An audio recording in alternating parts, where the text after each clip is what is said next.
Hola, ¿qué tal? Mi nombre es Leonardo Padilla Xahuentitla. Soy alumno de la Universidad Autónoma de Tlaxcala, de la Unidad de Aprendizaje Amparo en Materia Penal, impartida por el doctor Gilberto Pineda Martínez.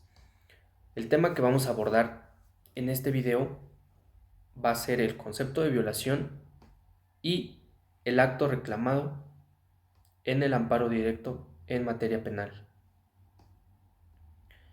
Para poder entender el concepto de violación, nos vamos a remitir al amparo directo en revisión 5488-2016, el cual nos versa que el concepto de violación debe ser la relación razonada que el quejoso ha de establecer entre los actos desplegados por las autoridades responsables y los derechos fundamentales que estime violados, demostrando jurídicamente la contravención de estos que estime violados, expresando en el caso que la ley impugna en los preceptos citados. Conculca sus derechos públicos, individuales, por tanto el concepto de violación debe ser un verdadero silogismo, siendo la premisa mayor los preceptos constitucionales que se estimen infringidos, la premisa menor los actos reclamados y la conclusión de la contrariedad entre ambas premisas. De acuerdo al artículo 189 de la Ley de Amparo, el órgano jurisdiccional de amparo procederá al estudio de los conceptos de violación atendiendo a su prelación lógica y privilegiando, en todo caso, el estudio de aquellos que, de resultar fundados, redunden en el mayor beneficio para el quejoso. En todas las materias, se privilegiará el estudio de los conceptos de violación de fondo por encima de los procedimientos y forma, a menos que invertir el orden redunden en un mayor beneficio para el quejoso. En los asuntos de orden penal, cuando se desprendan violaciones de fondo de las cuales pudiera derivarse la extinción de la acción persecutoria o la inocencia del quejoso, se le dará preferencia al estudio de aquellas aún de oficio. Del análisis de dicho numeral se advierte, el mismo regula la forma en que los tribunales colegiados de circuito deben proceder a analizar los conceptos de violación formulados por el quejoso. Les impone primero el deber de analizar los conceptos atendiendo a su prelación lógica, para así estar en aptitud de determinar en su caso cuál de ellos puede otorgarle un mayor beneficio al quejoso, en el supuesto de resultar fundados. Y en segundo lugar, prevé que se debe privilegiar el estudio de los conceptos de violación de fondo por encima de los del procedimiento y forma. Esto quiere decir que en el concepto de violación se va a aplicar siempre en todo caso el principio pro persona, el cual lo encontramos establecido en el artículo primero de la Carta Magna. El siguiente tema es el relacionado con el acto reclamado. Para esto necesitamos saber primeramente qué es el acto reclamado. El acto reclamado es un requisito obligatorio para la procedencia del amparo. Es imputado al quejoso a una autoridad y puede ser tanto un acto en sentido estricto como una ley. Son actos de autoridad los que se traducen en la ejecución de una decisión previamente de un órgano del Estado en ejercicio de su poder de imperio, que trate como consecuencia crear, modificar o extinguir alguna situación de hecho o de derecho. Así, existe una relación directa entre el acto reclamado y la autoridad, ya que el primero debe ser forzosamente emanada de un ente u órgano de tal naturaleza. También puede advertirse el vínculo entre ambas figuras. En el artículo 11 de la Ley de Amparo nos menciona que es autoridad responsable la que dicta, promulga, publica, ordena, ejecuta o trata de ejecutar la ley o el acto reclamado.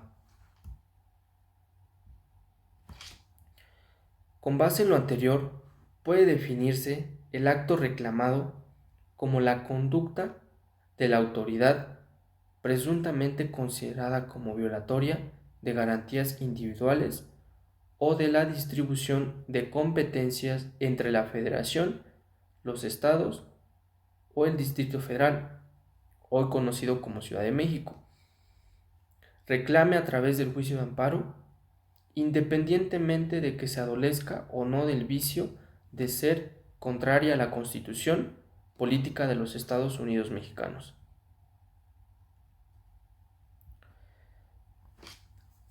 La suspensión del acto reclamado en el amparo directo en materia penal, la paralización, la detención del acto reclamado de manera que si éste se ha producido no nazca y si ya inició no prosiga, se paralicen sus consecuencias o resultados, se eviten que estos se realicen. De acuerdo al artículo 107, fracción número 10 y fracción número 12 de la Constitución Política de los Estados Unidos Mexicanos, nos menciona como concepto número 1 que los actos reclamados podrán suspenderse en los casos y las condiciones que determine la ley, artículos 170 y artículo 176 de la Ley de Amparo. Nos menciona también que la suspensión en materia penal debe otorgarse al proveerse sobre la presentación de la demanda de amparo. La suspensión de la ejecución de la sentencia se solicita ante la autoridad responsable. El artículo 107, fracción 10 y fracción 11 constitucional también nos menciona que la sentencia impone una pena privativa de libertad. La suspensión tendrá como efecto que el quejoso quede a disposición por mediación de la autoridad que suspendió su ejecución.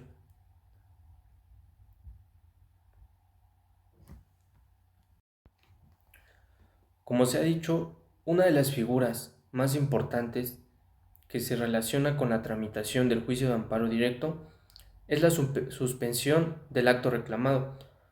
Por virtud del amparo, el quejoso pretende que se le restituya el goce de las garantías que estime violadas. Sin embargo, si esa es la finalidad intrínseca que persigue a través del amparo, en muchas ocasiones ese objetivo no podría conseguirse de no existir una institución como la suspensión del acto reclamado. El juicio de garantías constituye un procedimiento de naturaleza jurisdiccional que comparte la característica esencial que nuestro sistema jurídico se ha adoptado en la tramitación de cualquier procedimiento, lo que retarda el pronunciamiento de fondo sobre la constitucionalidad o inconstitucionalidad del acto reclamado. Asimismo, como en casi cualquier procedimiento, en el amparo también existen recursos que pueden hacerse valer contra las resoluciones que se pronuncian, lo que implica mayor tiempo en la solución definitiva del conflicto.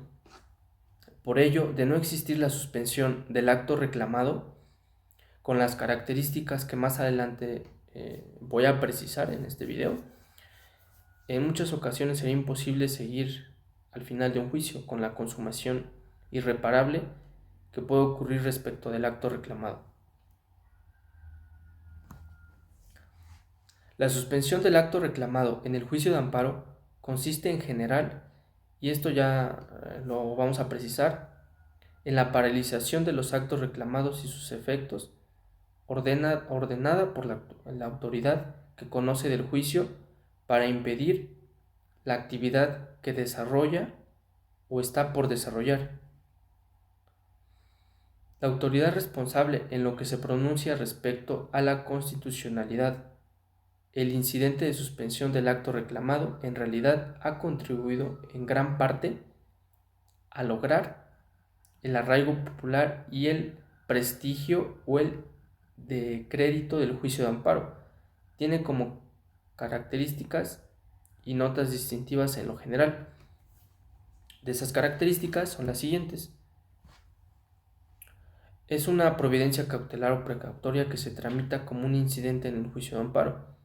Al concederla, se impone a la autoridad señalar como responsable la obligación de detener los efectos del acto reclamado, la obligación de abstenerse a llevarlo a cabo y, en consecuencia, la obligación de mantener las cosas por lo general en el Estado. En la obligación de mantener las cosas se encuentra en el momento de dictarse la medida, absteniéndose de continuar los procedimientos que tiendan a ejecutarlo en su inicio, desenvolviendo a efectos.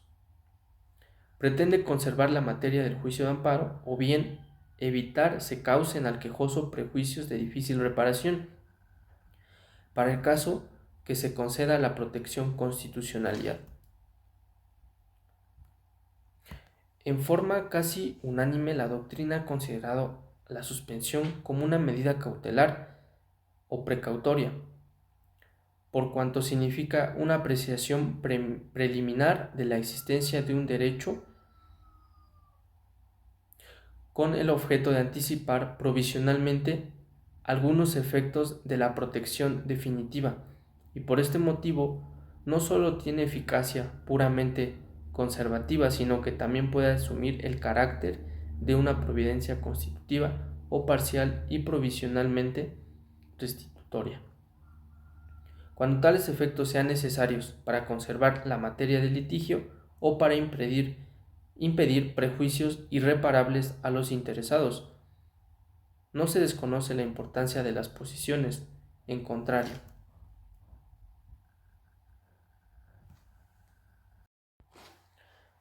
La suspensión del acto reclamado en materia penal, podemos decir que aquí la suspensión debe decretarse oficiosamente y de plano por la autoridad responsable, es decir, la que haya dictado la sentencia definitiva reclamada, bastando la sola comunicación de haberse interpuesto el amparo.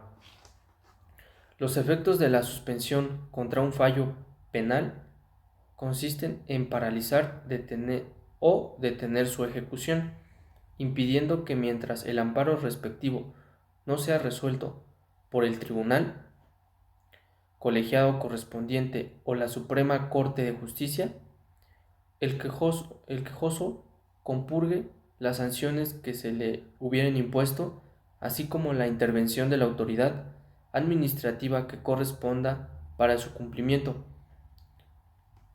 Si la pena decretada en el fallo reclamado consiste en privación de libertad, la suspensión también opera para que el quejoso quede a disposición de la Corte o del Tribunal Colegiado de Circuito por mediación de la autoridad responsable, pudiendo estar o ponerlo en libertad caucional si en este caso esto procede. La suspensión se rige por la fracción 1 del artículo 20 de la Constitución Política de los Estados Unidos Mexicanos y su interpretación jurisprudencial.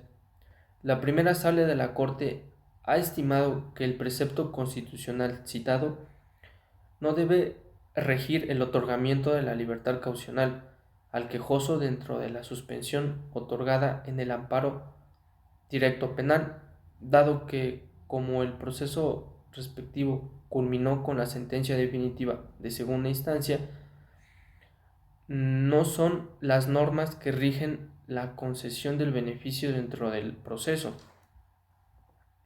las que prevalecen, sino aquellas específicamente referidas al juicio de garantías y que tienen por finalidad evitar que el quejoso se sustraiga de la acción de la justicia.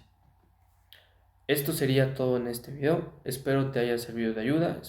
Espero haya yo esclarecido tus dudas y te agradezco por tu atención.